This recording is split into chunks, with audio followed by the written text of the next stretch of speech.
지난주 월요일에 제가 한국교회를 연구하고 건강한 목회 방향을 모색하는 공개 강좌가 있어서 제가 웨스트민스터 신학교에 다녀온 적이 있습니다. 그 자리에서 실천신학을 가르치는 김선일 교수님의 강의가 좀 매우 인상적이었는데 강의의 핵심은 이렇습니다. 건강하게 성장해가는 교회들을 깊이 연구해 보니까 공통적인 특징 하나가 있었다라는 거예요. 그것은 다름이 아니라 바로 심플함, 즉 단순함이었다라는 거예요. 김 교수님은 이런 교회를 simple church라고 이렇게 정의합니다. 그리고 이런 말을 했어요. 미래가 있는 교회와 쇠퇴하는 교회의 차이는 앞으로 심플함에서 결정될 것이다. 왜냐하면 심플함은 본질에 집중하는 힘이 있기 때문이다. 교회는 교수님은 이 이해를 돕기 위해서 하나의 사례를 좀 들려주었는데 1990년대에 그 인터넷이 막 확산됐던 시절이 있었잖아요. 근데 거의 모든 인터넷 유저들이 그들이 사용했던 포털 사이트가 당시에 야후라는 사이트였어요. 야후. 아마도 40대 중반 후반 이상의 성도님들은 야후 메일 하나쯤은 다들 있어 보셨던 그런 기억이 있었을 것 같은데 그 당시 야후는요 정말 대세였습니다. 근데 지금은 어떠한가? 야후가 아무도 야후를 쓰는 사람도 없고 이제 잊혀졌죠. 야후는 사라지고 그 자리를 대신한 것이 구글이에요. 자, 그렇다면 우리는 자연스럽게 이런 질문이 생기는 거예요. 야후와 구글의 차이는 무엇이었는가? 먼저 야후는 한 화면에 광고, 뉴스, 쇼핑, 증권, 게임, 날씨 수많은 정보들이 빼곡하게 들어가 있었어요. 많은 정보를 제공하면 사람들이 좋아할 것이다 라고 생각한 것이죠.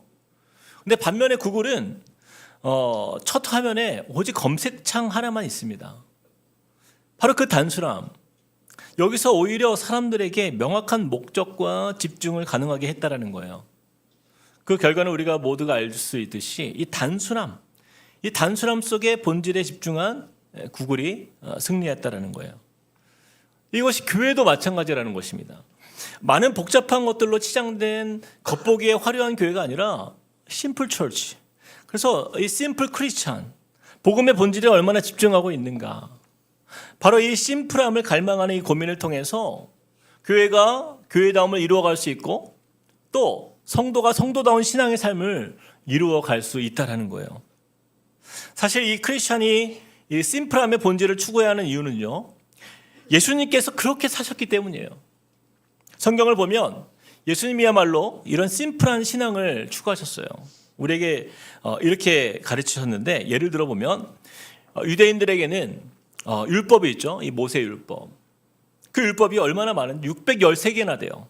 어마어마한 이 율법들을 지켜야 됩니다. 근데 예수님이 오신 이후에 그 복잡한 율법을요 딱 두 가지로 정리하셨어요. 하나님 사랑과 이웃 사랑이에요. 딱 이 두 개의 계명으로 완벽히 정리하셨습니다. 그리고 예수님은요 공생의 삶 속에서 단 하나의 사역에 집중하셨다는 거예요. 바로 하나님 나라의 복음을 전하고 그것을 실현하는 것. 예수님의 삶에는요 분산됨이 없어요. 인기를 쫓지도 않았고 또 권력을 탐하지도 않았어요. 이 하나님의 뜻을 이루는 삶, 여기에서 시작된 그 사명을 이루기 위해서 단순하게 그리고 아주 확신 있게 사셨던 것입니다. 제가 이 부분을 한 주간 묵상하면서 그렇다면 현대를 살아가는 저와 여러분이 이런 예수님을 닮은 그런 심플 크리스찬의 삶을 살아가는 데 있어서 그럼 무엇이 내 삶의 방해 요소가 되었는가? 바로 그 부분을 좀 고민하고 있었는데 그 중에 가장 큰 방해 요소가요 바쁨이라는 거예요. 바쁨. 제가 얼마 전에 케빈 디영 목사님이 쓰신 나는 왜 이렇게 바쁠까를 읽어보니까요 그 부분을 이렇게 좀 정리하더라고요. 현대인들이 가장 많이 간과하는 것 중에 하나가 대부분 자신이요 바쁨 중독에 빠져 있다는 사실을 모른다라는 거예요. 이 책을 통해서 보니까 바쁨 중독의 원인들이 몇 가지가 있는데 한 4가지 정도로 간단하게 정리해 보면 첫 번째로는 이제 과도한 책임감이 있었다라는 거죠. 그러니까 우리가 살면서 이 책임감이 따른 필요하지만 그 책임감이 너무 과도해질 때는요 우리가 하나님보다 내가 앞서는 거예요. 그래서 내가 해결하고 내 생각이 주가 되고 그래서 하나님이 나에게 주시는 은혜를 기다리지 못하고 내가 해버리는 일들이 너무 많은 거죠. 또 착한 사람 컴플렉스 같은 것들이 있대요. 바쁨 중독에 빠지는 사람들이요, 내가 사람들에게 인정받고 싶어하는 욕구가 많아서 내가 착한 사람으로 살아가는 것이, 이것이 컴플렉스가 되려서 그냥 일을 많이 한다면 그냥 내가 유능한 리더로 나를 봐주지 않을까, 그렇게 모든 것들을 내가 거절하는 게 아니라 거절하지 못하고 살다가 결국에는 그냥 감당하기 어려운 일들 속에서 자신의 삶의 패턴이 다 무너지고 마는 경우가 있다는 거죠. 그 다음에 무질서한 우선순위.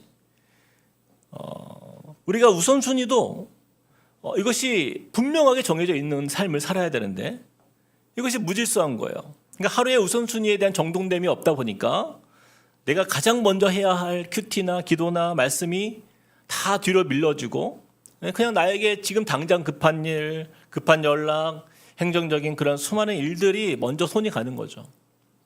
그러다 보니까 하루의 삶이 뒤죽박죽 돼버리는 거예요. 무엇이 중요한지 알 수 없는 그러한 삶이 돼버리고 마는 거죠. 그 다음에 마지막으로 정보 중독도 마찬가지입니다. 우리가 바쁨 중독의 원인이 하나가 정보 중독이에요.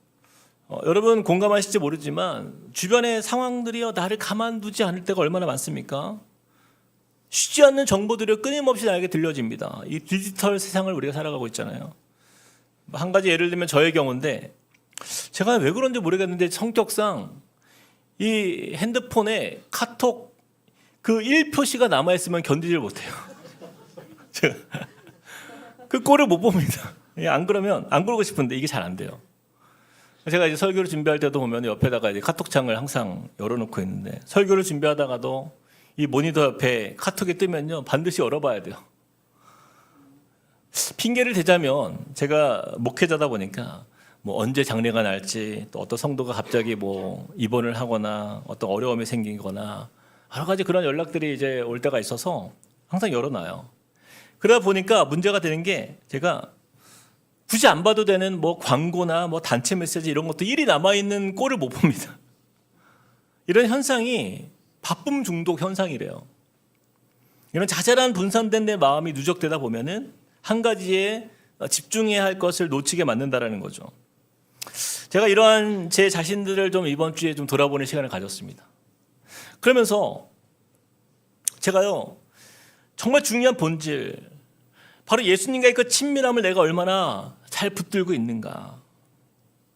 이러한 여러 가지 바쁨이라는 그 이야기들이, 세상의 것들이 나를 뒤엎고 있는 내 상황 속에서 어쩌면 나는 정말 중요한 본질을 놓치고 있지는 않은가, 그 생각을 해보는 거죠. 이 자리에 계신 우리 성도님들도 한번 각자의 삶을 좀 돌아봤으면 좋겠어요. 여러분, 세상에 얼마나 많은 일들이 우리에게 있어요? 그런데 정도의 차이는 있겠지만 우리도 바쁨 중독에 빠져 있는지를 돌아봐야 되는 거예요. 중요하지 않는 그 세상의 수많은 모임과 그 것들에 내 에너지를 빼앗기고, 또 세상이 요구하는 끊임없는 그 분주함에 쫓기듯 살아가면서 정작 그 예수님과의 그 만남, 그 복음의 본질, 이 예수님과의 그 친밀함을 놓치고 살고 있지는 않은지 내 자신을 점검해 보아야 되는 것입니다. 이와 관련하여 리처드 포스터 목사님이요, 이 단순함의 영성이라는 책에서 이렇게 말씀해요. 우리 믿는 성도가 추구하는 이 심플함이라는 것은 단지 미니멀리즘이나 절제된 생활 양식 정도를 말하는 것이 아니라 예수님 한 분께 고정되어 있는 삶의 태도다라고 정의해요. 이게 무슨 의미예요? 내가 일을 안 하면 그러면 내가 그것이 심플 크리스찬인가? 여러분, 그런 이야기를 하고자 하는 게 아니에요. 중요한 것은 그 본질에 내가 정확하게 집중되어 있는 삶을 살고 있는가, 바로 여기에 있는 거예요. 자, 이런 의미에서 저와 여러분에게 있어서 이 심플 크리스찬의 삶은요, 선택이 아니라 바로 회복해야 할 우리의 필수적인 신앙의 길인 것입니다. 자, 오늘 우리가 읽은 이 본문 말씀을 보면 그런 좋은 예가 등장해요. 예수님께서 어느 날 12제자 중에서 3명, 베드로와 야고보와 요한을 따로 데리시고 높은 산에 올라가세요. 그런데 조용하고 고요한 그 산에서 놀라운 일이 벌어진 거예요. 예수님의 모습이 변형되신 거예요. 그 얼굴은 마치 해처럼 밝게 빛이 나고요, 옷은 눈부시게 희고 빛이 났어요. 이뿐 아니라 갑자기 뜻밖의 두 인물이 등장하는데 구약의 모세와 엘리야가 등장합니다. 그 두 사람이 나타나서 예수님과 대화를 나누는 장면이 이 제자들의 눈앞에 펼쳐진 거예요. 여러분, 모세와 엘리야는요, 구약의 가장 대표적인, 가장 유명하고 가장 존경받는 위대한 두 인물 아닙니까?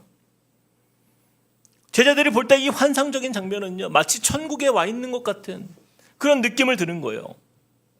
또한 제자들은 이 경이로움 앞에서 감탄할 수밖에 없었습니다. 자, 그러자 놀라움의 이 광경을 목격한 베드로가 이렇게 말을 꺼냅니다. 주님, 우리가 여기 있는 것이 좋습니다. 초막 셋을 지어서 하나는 주님을 위해서, 하나는 모세를 위하여, 하나는 엘리야를 위하여 그렇게 지었으면 좋겠어요. 그런데 바로 그때 갑자기 하늘에서 밝은 구름이 뒤덮이더니 그 구름 속에서 하나님의 음성이 들려왔어요. 이는 내 사랑하는 아들이요, 내 기뻐하는 자니 너희는 그의 말을 들으라. 갑자기 들려온 이 하나님의 권위 있는 그 음성 앞에서 세 명의 제자들이 너무나 두려워 떱니다. 바로 그때 예수님께서 조용히 다가오셔서 이 제자들에게 손을 대며 말씀하세요. 일어나라, 두려워하지 말라. 그제서야 제자들이여 고개를 들어 주위를 둘러보았을 때 모세도 엘리야도 환상도 모두 사라지고 그 눈앞에 오직 예수님만 남아 계셨던 거예요. 여러분, 이 본문 말씀은요, 흔히들 예수님의 변화산 사건이라고 우리가 부르는 그러한 말씀입니다. 마태복음, 마가복음, 또 누가복음 모두 기록된 사건이에요. 예수님께서 십자가를 지시기 전에 자신의 그 영광스러운 신적 정체성을 특별히 이 세 제자에게 보여주신 말씀이에요. 자, 그렇다면 예수님은 왜 이 모습을 제자들에게 보여주셨는가?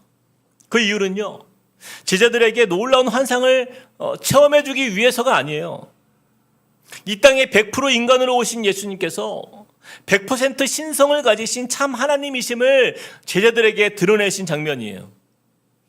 특별히 이 모세는 율법을 상징하고요, 엘리야는 선지자를 대표하는 사람입니다.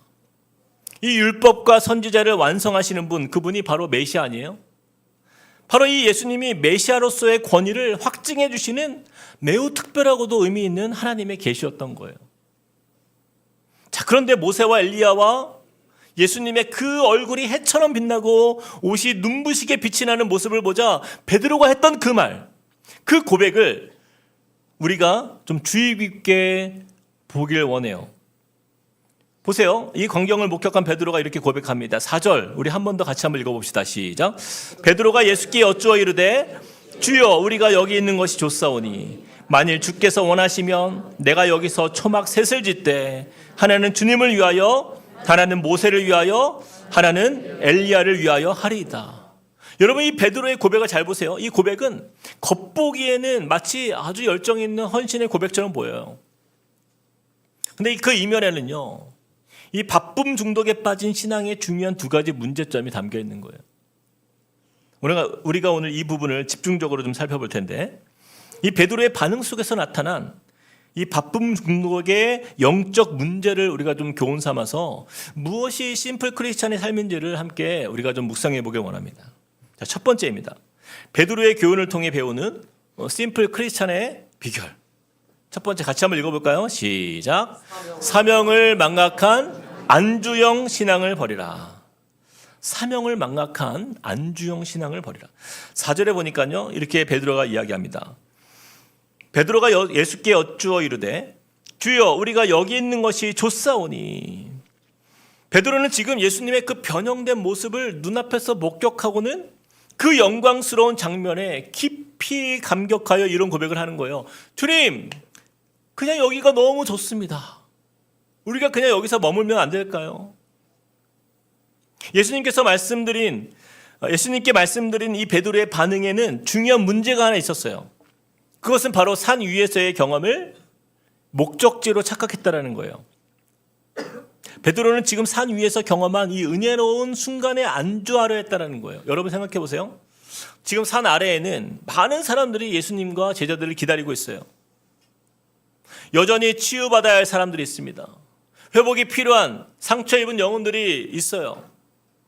그 산 아래에는 여전히 복음을 기다리는 수많은 사람들이 있다는 거예요. 그런데 베드로는 지금 뭐라고 말하고 있어요? 여기가 좋사오니.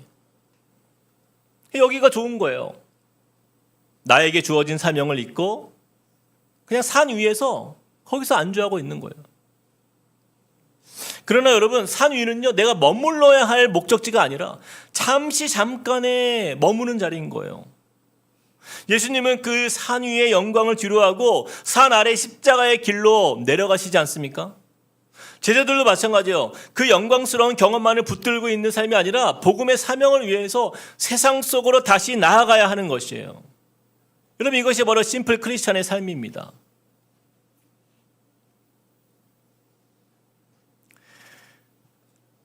우리가 흔히들 교회를 안 다니는 사람들을 가난한 성도라고 부르잖아요. 그런데 여러분, 사명 없이 사는 사람, 그냥 내가 늘 해왔던 그냥 신앙의 스타일 그 모습대로 거기에 안주하고 그냥 거기에 늘 머물러 있는 사람도요, 그 사람도 가난한 성도인 거예요. 우리 모두는 하나님께서 우리를 이 땅에 살게 하시는 이유가 있어요. 그 이유 앞에서 우리 각자에게 주어진 그 사명, 그것에 잊지 않고 그 본질을 붙드는 삶이 바로 심플 크리스찬의 삶인 것입니다. 어쩌면 이 베드로의 모습이요, 우리의 모습과 너무 닮아 있다는 생각을 하게 되는 거예요. 여러분, 우리는 오늘날 우리가 세상에서 얼마나 바쁘게 살아갑니까? 이 세상에서 일어나는 이 많은 일들이요, 다 중요해 보여요. 모든 영역에서 내가 잘해야 될 것 같고, 때로는 그러한 모든 사람들에게 내가 인정받고 싶은 부담감에 짓눌려 살고 있지 않습니까? 그래서 우리가 어느 순간 이 모든 것들이 버겁다 보니 때로는 예수님께서 나에게 이 땅을 살면서 이루라 하신 그 꿈과 사명마저 다 내려놓고 싶은 마음이 불쑥불쑥 들 때가 있는 거예요. 여러분, 그런 마음이 드는 이유는요, 우리가 삶의 단순함을 놓쳤기 때문이에요. 복잡함 속에서 본질을 잃어버렸기 때문이에요. 바쁨 속에서 정말 중요한 그 마음을 놓쳤기 때문이에요. 결국 방향을 잃고 영적 안주 상태에 그냥 빠진 채 그냥 인생을 살아가는 거죠. 요즘에 바쁨 중독이라는 시대의 병으로 인해서 나타난 부작용 중에 하나가요, 육각형 인간의 추구입니다. 여러분, 육각형 인간이라는 것은 6가지 분야에 대해서 완벽한 거예요. 첫 번째, 지적으로 뛰어난 사람. 두 번째, 대인관계에서 센스가 있는 사람. 세 번째, 커리어는 성공적인 사람. 네 번째, 가정에서 흠잡을 데 없는 배우자이며 부모가 되는 사람. 다섯 번째, 외모도 호감이 가고 건강도 잘 관리하는 사람. 저는 여기서 탈락이에요. 배가 나와서. 여섯 번째, 윤리적으로도 전혀 문제가 없는 사람이 육각형 인간이라고 합니다. 그럼 이런 육각형 인간, 세상에서 이렇게 요구하는데 여러분 이렇게 사시는 분 계십니까? 이렇게 완벽한 분이 계신가요? 이걸 고민을 많이 했어요. 이게 다 손을 들고, 자, 해당되는 게 나올 때마다 하나씩 내리는 거예요. 이렇게 잘못 안 되는 사람. 끝까지 남아있는 사람이 누군가 보고 싶었는데. 현대 사회가 그래요. 마치 우리가 완벽한 인간이 되어야만 가치 있는 것처럼 이야기합니다. 그런데 여러분, 성경은 우리에게 분명히 말씀해요. 완전하신 분은요, 오직 하나님이세요. 하나님 한 분밖에 없어요. 우리는 서로에게 완전함을 요구하는 존재가 아니라 우리 스스로의 불완전함을 깨달아 하나님을 의지하는 존재인 거예요. 하나님의 은혜 없이는 살 수 없는 그런 존재로 부르심받은 거예요. 근데 우리가 왜 바쁨에 쫓기는 일상을 살아갑니까? 이 육각형 인간이 되려고 애쓰다 보면 어느새 우리는 하나님처럼 되려는 자리에 있는 거예요. 내가 모든 것을 해결할 수 있고, 내가 통제하고, 내가 내 인생을 이루는 사람으로, 하나님으로부터 독립된 인생을 살라고 세상은 그렇게 요구하는 거 아닙니까? 그러다가 어떻게 돼요? 그 완벽함을 추구하다가 결국에는 이 현실의 문제 속에서 이상과 현실의 벽을 느끼게 되고 결국에는 그 자리에 주저앉을 수밖에 없는 것이 우리의 모습인 거죠. 예전에 유행했던 TV 프로그램 중에 나는 자연인이다. 여러분 다들 아시죠? 내용은 뭐 별로 볼 게 없어요. 그냥 세상을 떠나서 세상 산에서 살아가는 그 사람들 같이 밥 먹고 이야기하는 그런 내용인데, 근데 이 프로가요 대박을 쳤어요. 나는 자연인이다. 그럼 누가 주로 볼까요? 10대, 20대 우리 청년들이 볼까요? 네? 그분들은요, 나오면 바로 틉니다. 다른 데로. 주로 40대, 50대 가장들이 가장 좋아하는 프로그램 아니에요? 왜 그런 거예요? 늘 쫓기듯 살고 비교 속의 세상의 바쁨과의 경쟁의 그 압박 속에서 지친 이 현대인들의 도피 본능이 바로 거기에 있기 때문이에요. 그 심리를 가장 잘 해석한 그러한 프로그램 아닙니까? 심지어는 저랑 어떤 친한 목사님이 대화를 나누는데 그분이 저에게 이런 말을 하더라고요. 자기도 저기 나오는 게 자기 소원이래요. 얼마나 목회 부담이 큰지. 막 주변에서 막 목사님에 대한 기대가 워낙 크니까 다 놓고 떠나고 싶다는 거예요. 저는요, 베드로가 좀 이런 마음이 있었을 것 같아요. 현실 도피 본능. 그래서 그저 이 영광스러운 순간에 그냥 여기 머물고 싶은 거예요. 그냥 내가 뭘 하는 게 아니라 그냥 여기에만 머물고 싶은 거예요. 주여, 우리가 여기 있는 게 좋사오니 그냥 주님 여기서 삽시다. 그냥 복잡한 거 다 버리고. 이 베드로의 마음이 충분히 이해가 되지만, 그러나 베드로가요, 바쁨 중독에 빠져서 그냥 지치고 힘들고 책임이 무겁게 느껴질 때 그냥 그것을 현실 도피로 끝나게 되면요, 이것이 그에게는요, 정말 주님이 그에게 원하시는 삶을 포기하는 인생이 되고 마는 거예요. 예수님이 우리를 은혜의 자리로 부르시는 이유가 있어요. 그 은혜를 통해서 하나님이 보내시는 그 사명의 자리로 나아갈 힘을 주시기 위함이라는 것입니다. 여러분, 우리가 주일날 왜 이 자리에 꼭 모여야 합니까? 그 영광스러운 주님과 함께 그 산 위에서 하나님의 은혜를 경험하고 그 은혜를 통하여서 충만함 힘입어 다시 세상에 나아가는 거예요. 그러니까 우리는 영적으로 우리는 매주 산 위에 올라와서 주님과 함께 거하고 다시 또 세상을 향하여 나가는 것이 우리의 삶인 거예요. 그런데 사단은요, 우리를 넘어뜨리기 위해서 언제나 우리를 유혹합니다. 사단이 가장 교묘하고 은밀하게 사용하는 효과적인 전략이 바로 바쁨이에요. 바쁨 중독. 우리가 세상에서 바쁘게 살도록 해서 그 복음을 희석시키는 거예요. 바쁨이 핑계가 되어서 예수님을 붙들었던 그 손을 놓게 하는 거예요. 사단은요, 우리가 죄를 짓지 않아도요, 이미 많은 것을 빼앗아 가고 있습니다. 여러분, 우리가 간과하면 안 돼요.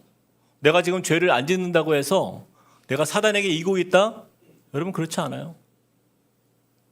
바쁨을 통해서 기도하지 못하게 만드는 것, 사단은 그것으로 만족해요. 사단은요, 우리를 정신없이 분주하게 만들어서 말씀을 멀리하게 합니다. 예수님을 묵상하지 못하는 삶을 살게 하는 것만으로도 이미 사단은 자기 계획대로 다 되고 있는 거예요. 왜요? 시간이 지나면 지날수록 주님과 멀어지게 보이니까. 어떻게든 우리를 세상의 분주함 속에서 하나님의 부르심의 사명자로서의 부르심을 잊어버리게 하고 현실 속에 그냥 안주하게 하는 거예요. 왜 현대의 많은 성도들이 훈련의 자리를 외면합니까? 그냥 안주하는 거예요. 그 현실 속에서. 사랑하는 여러분, 심플 크리스찬은요, 복잡한 세상 속에서도 오직 예수님을 놓치지 않는 삶을 사는 거예요. 그래서 우리는 부르심의 사명의 자리인 산 아래로 반드시 내려가야 합니다. 예수님의 제자라면 이 변화산에서의 그 영광스러운 체험만 붙들며 거기에 안주하고 있는 것이 아니라, 우리는 세상을 도피하는 사람이 아니라 세상 속에 예수님과의 그 동행이라는 단순한 본질을 붙들고 살아가는 사람이 되어야 하는 거예요. 바쁨을 이유로 말씀을 놓치고 분주한 일상을 핑계로 기도를 미루는 삶이 아니라, 여러분, 복잡하고 정신없는 세상 속에서 오직 주님을 바라볼 수 있는 사람, 그 사람의 심플 크리스찬의 삶인 거예요.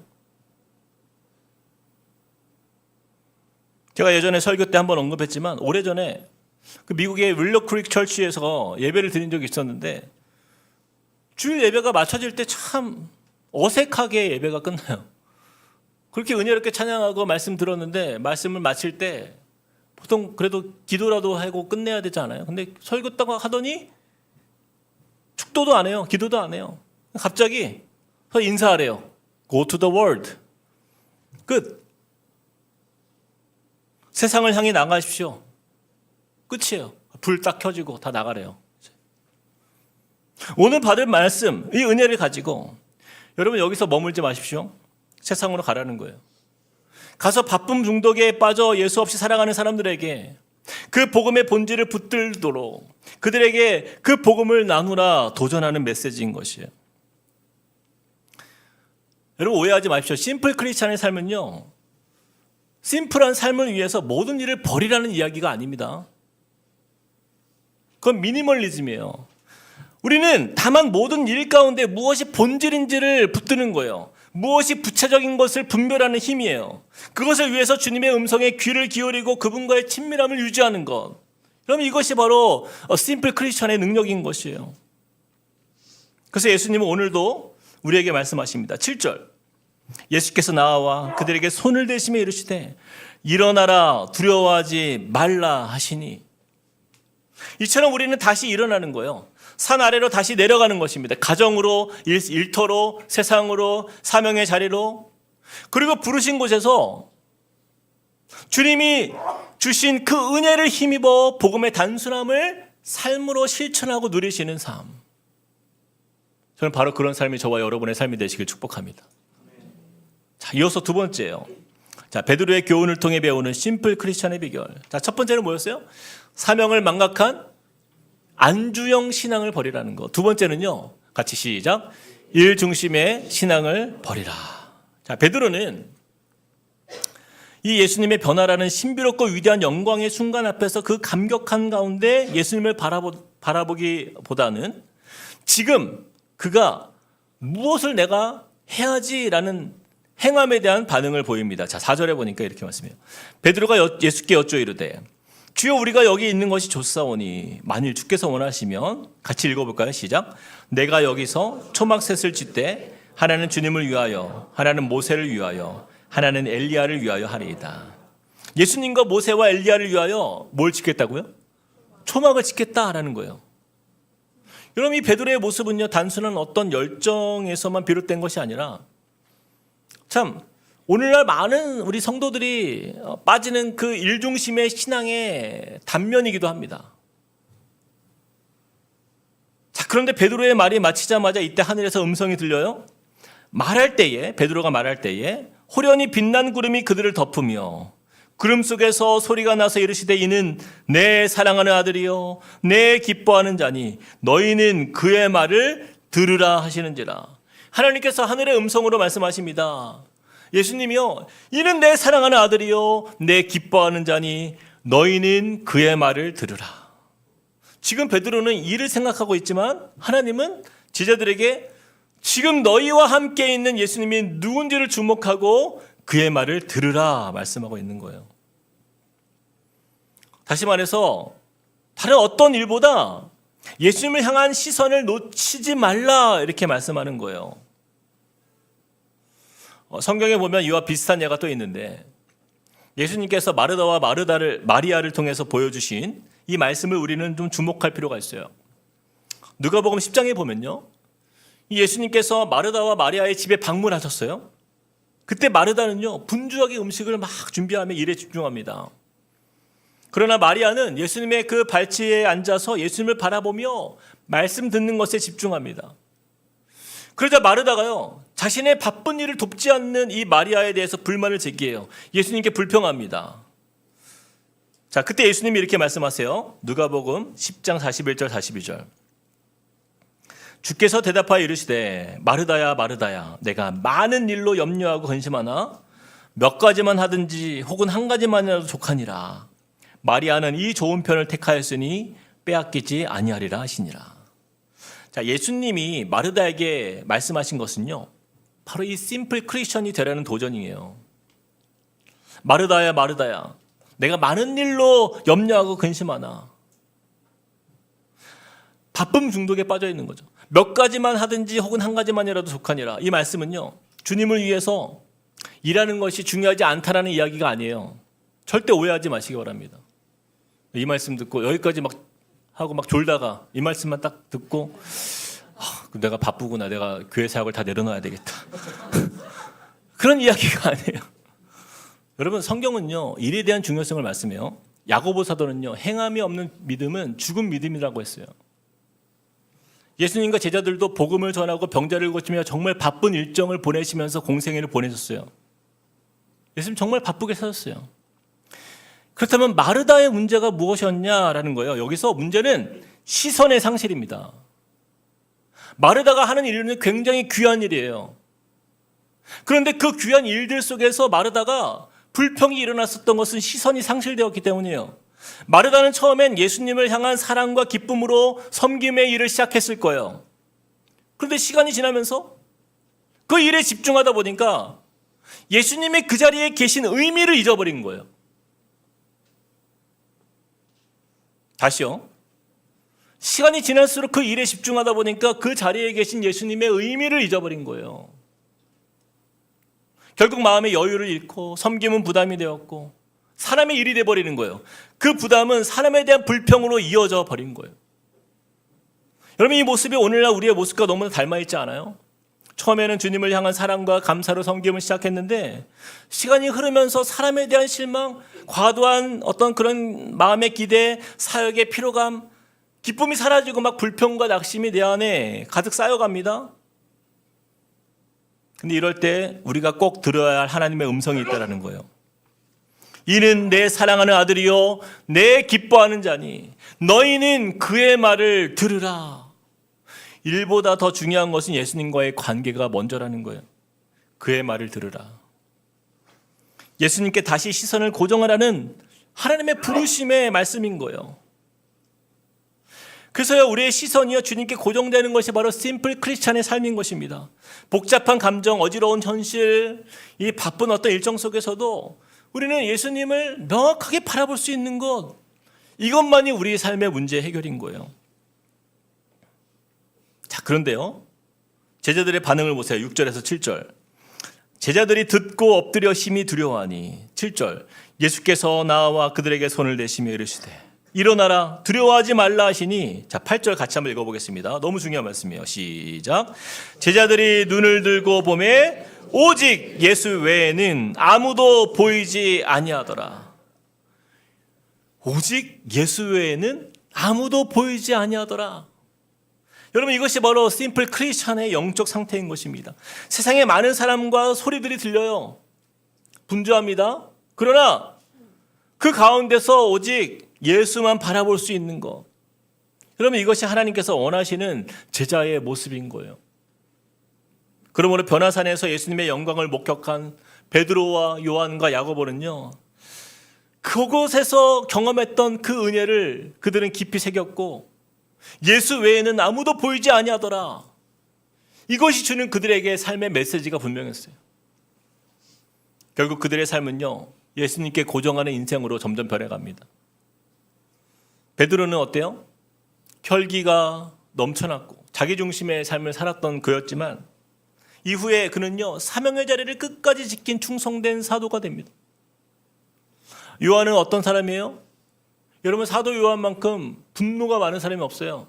성경에 우리의 아들이라고 표현하잖아요. 불같은 성격. 근데 그가 어떤 사람으로 변화됐어요? 사랑의 사도로 변화된 거예요. 사랑의 사도로. 그래서 요한 1, 2, 3서를 썼고요. 그리고 마지막 주님 모시는 그날을 고대하며 그 사랑의 주님을 사모하며 요한계시록을 기록했잖아요. 또한 그 자리에 함께 있었던 야고보 어때요? 야고보. 여러분, 야고보는요, 누가 큰 자입니까? 항상 예수님 곁에서 큰 자가 되기를 사모했던 사람이 야고보였어요. 근데 그는 모든 야망을 내려놓고 복음을 위한 첫 번째 순교자의 삶을 살았던 사람이 야고보예요. 그들은 변화산에서의 영적 체험을 통해서 이 복잡한 신앙에서 단순한 본질로 살아가는 삶을 추구하게 된 거예요. 형식의 자리에서 관계 자리로 나아갔고요. 분산된 시선에서 오직 예수께서 자신의 삶을 인도하심을 그들은 붙들고 나아갈 수 있는 오직 예수 안에 살아가는 사람이 된 거예요. 사랑하는 여러분, 심플 크리스찬의 삶은요, 이를 멀리하거나 현실을 도피하는 사람이 아닙니다. 오히려 이 복잡하고 분주한 현실 속에서도 예수님께 집중할 수 있는 사람이에요. 일을 하되 주님과의 관계 속에서 일을 하고요. 사명을 감당하되 예수님과의 친밀함 속에서 그 사명을 감당하고요. 그렇게 주님이 나의 삶의 의미가 무엇인지를 날마다 기억하는 사람이에요. 그래서 오직 예수 외에는 아무도 보이지 아니하더라. 여러분, 하루의 삶이 얼마나 복잡하고 바빠요, 요즘에? 특히 연말이잖아요. 얼마나 바쁩니까? 여러분, 그 세상의 바쁜 일들을 다 마무리하고 자리에 누워서 눈을 감았을 때에 잠을 자기 위해서 눈을 감고 여러분의 삶에 가장 기억나는 사람이 바로 예수님이어야 돼요. 예수 외에는 아무도 보이지 아니하더라. 그 주님과의 동행하는 삶을 아침부터 저녁까지 내가 이어가서 내가 눈을 감는 그 순간까지 예수님이 나의 마음속에 보여질 수 있는 바로 그 사람이 심플 크리스찬의 삶인 것이에요. 이 바쁨의 시대에 우리의 영적 디톡스는요, 단순함입니다. 복잡한 구조와 형식 속에서 우리의 신앙을 벗어나서 오직 예수를 바라볼 수 있는 그 삶, 저는 그런 삶을 회복하길 소망합니다. 그래서요, 단순하지만 강하고 또 본질에 집중할 수 있는 그런 심플 크리스찬의 삶을 사심으로 우리 교회가 그런 심플 철치에 그런 함께 소망을 이루어가는 우리 모두가 되기를 주님의 이름으로 축복합니다. 우리 들은 말씀 기억하면서 함께 우리 찬양하겠습니다. 우리 하나님의 부르심에는 후회하심이 없네. 우리 이 찬양의 가사를 생각하면서 주님이 우리에게 또한 이 자리를 부르신 삶, 또 우리를 보내시는 주님의 그 은혜, 하나님 우리를 통하여서 또 하나님이 맡겨주신 그 꿈과 또한 사명과 또한 삶의 목적이 있습니다. 주님과 동행하는 삶을 통하여서, 예수님과 함께하는 삶을 통하여서 우리가 그러한 믿음의 삶을 이루어가길 원합니다. 함께 우리 찬양하며 고백합시다.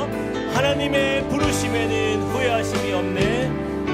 하나님의 부르심에는 후회하심이 없네. 내가 이 자리에 선 것도 내가 이 자리에 선 것도 주의 부르심이라. 하나님의 부르심에는 하나님의 부르심에는 결코 실수가 없네. 결코 실수가 없네. 나를 부르신 하나님의 신실하심을 믿으며 날 부르신 뜻 내 생각보다 크고 날 향한 계획 나의 지혜로 측량 못하나 가장 좋은 길로 가장 완전한 길로 오늘도 날 이끄신 믿네. 작은 나를 부르신 뜻을 작은 나를 부르신 뜻을 나는 알 수 없지만 오직 감사와 순종으로 주의 길을 가리라. 때론 내가 연약해져도 주님 날 도우시니 주의 놀라운 그 계획을 나는 믿으며 살리. 날 부르신 뜻 내 생각보다 크고 날 향한 계획 나의 지혜로 측량 못하나 가장 좋은 길로 가장 완전한 길로 오늘도 날 이끄신 날 부르신 뜻 내 생각보다 크고 날 향한 계획 나의 지혜로 측량 못하나 가장 좋은 길로 가장 완전한 길로 오늘도 날 이끄신 믿네. 우리 그 자리에 다 함께 일어나서 우리 기도했으면 좋겠어요. 예수께서 나와 그들에게 손을 대시며 이르시되 일어나라, 두려워하지 말라. 어쩌면 우리가 영적으로 우리는 그 자리에 주저앉아 있고 싶은 것이 우리의 마음 아닙니까? 하나님이요, 그냥 내 삶 안 그래도 복잡한데, 안 그래도 바쁜데 하나님이 자꾸만 내 삶에 개입되는 게 불편한 사람들도 있어요. 근데 여러분, 우리가 본질을 놓친 삶이 아닙니까? 예수께서 말씀하세요. 우리의 삶 속에 주님 없이 이루어지는 것은요, 다 우리의 우상이라는 거예요. 우리의 삶 속에 주님을 빼앗기는 삶에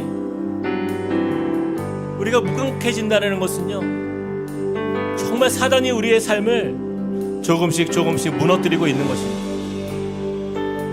이 시간 우리가 심플 크리스찬의 삶을 회복하기 원합니다. 우리 초점이 분명해지는 거예요. 간단한 거예요. 오직 예수라는 그 예수님 안에서 우리가 명료하게 정말 주님이 나의 삶의 전부가 되십니다. 주님, 내가 눈을 뜨는 아침부터 저녁까지 주님과 동행하는 삶을 살겠습니다. 내 삶에 맡겨진 일들이 많이 있지만, 또 내 삶에 주어진 환경에 분주함이 있지만, 그 가운데에서 내가 주님을 잃어버리지 않게 하여 주십시오. 내가 주님과 동행하는 삶 속에서 주님의 그 일하심을 붙들고, 주님, 내가 주님의 말씀에 귀 기울이며 정말 단순하게 믿음으로 주님의 그 은혜를 따라서 주님 주신 사명을 끝까지 붙들고 내가 나아가는 주님의 자녀로 살기 원합니다. 우리 같이 한번 주님 앞에 기도하며 나아가시겠습니다. 사랑과 은혜 하나님, 주님을 의지합니다.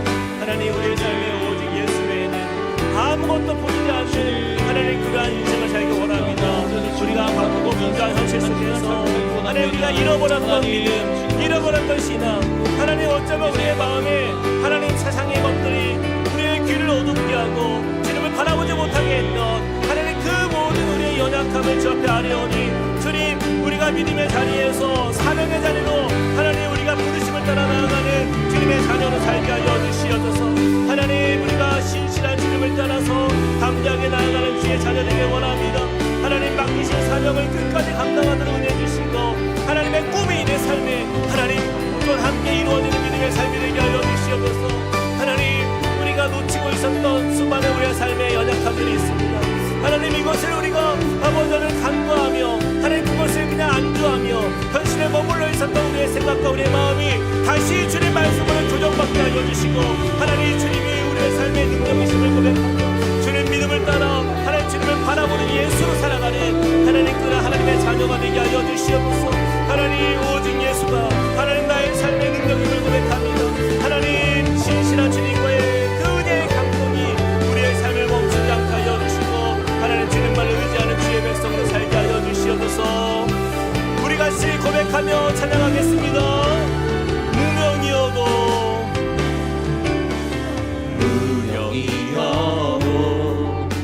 공허하지 않은 예수 안에 난 만족합니다. 예수 안에 난 만족함이라.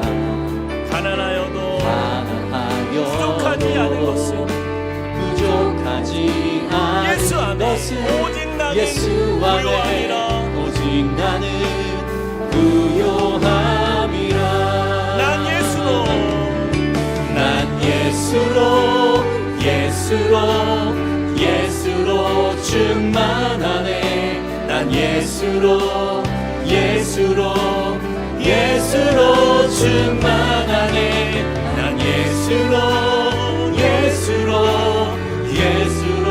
충만하네. 영원한 왕 내 안에 살아계시네.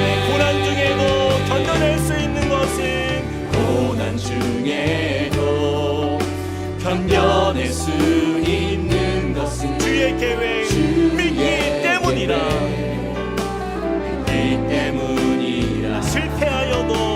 실패하여 일어설 수 있는 것은 예수 안에 오직 나는 승리함이라. 난 예수로 충만하네. 세상으로 고통도 무섭지 않네. 난 예수로 충만하네. 영원한 왕 내 안에 한 번 더. 살아계시네. 난 예수로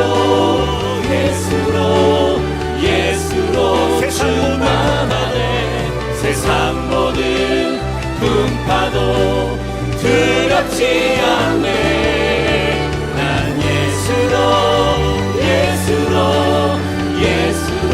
충만하네. 영원한 왕 내 안에 살아계시네. 영원한 왕 내 안에 살아계시네. 영원한 왕 내 안에 살아계시네.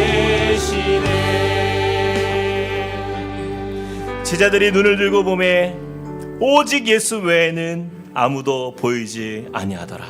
아멘. 사랑과 은혜 하나님, 우리의 인생에 참 많은 기적과 같은 일도 경험하고 또 환상과 같은 일도 경험하고 때로는 두려움의 일도 경험하고 때로는 주저앉고 싶은 일도 경험합니다. 그러나 우리가 하루의 삶을 마치고 눈을 감았을 때에 우리 눈에 보이는 오직 한 분, 그분이 예수님이 되게 하여 주십시오. 주님, 우리가 늘 주님을 놓치고 삽니다. 그저 삶에 우리가 안주하며 그냥 어쩔 수 없다라고 여기며 이 분주한 삶 속에 그저 마음 빼앗기고 그렇게 사는 것이 마치 인생인 것처럼 목적 없이 그냥 하루하루를 살아갔던 우리의 인생이 있었습니다. 그러나 주님이 우리를 부르시사 하나님의 자녀로 삼아주셨고 또한 이 땅을 살게 하시는 그 이유와 목적이 있는데 하나님 그 뜻 안에서 다시 한번 본질을 붙들게 하여 주십시오. 진정한 심플 크리스찬의 삶을 살아가며 정말 예수 그리스도 오직 주님의 그 음성 듣기를 사모하며 그 인도하심 따라서 날마다 믿음 안에 거하며 주님의 손을 붙들고 나아가는 하나님의 자녀로 될 수 있도록 축복하여 주시옵소서. 이제는 우리 주 예수 그리스도의 은혜와 하나님 아버지의 크신 사랑과 성령님의 감동, 감화, 교통하심의 은혜가 오늘 말씀을 통하여서 우리 삶 속에 잊혀지고 때로는 주님의 음성이 들리지 않아 그냥 세상의 소리로 가득 나의 삶을 메우고 있었던 우리의 삶 속에 다시 주님 말씀 듣기를 기대하며 다시 주님 보기를 원하며 그렇게 우리의 마음을 주 앞에 올려드리며 예수의 손을 붙들고 오직 예수 안에 참 자유를 누리며 복음으로 살아가기를 또 사명자의 삶을 살기로 결단하며 나아가는 주님의 백성들 머리 위에 그리고 그 가정과 함께 꿈꾸는 교회 위에 이제로부터 영원토록 함께 하시기를 간절히 축원하옵나이다. 아멘.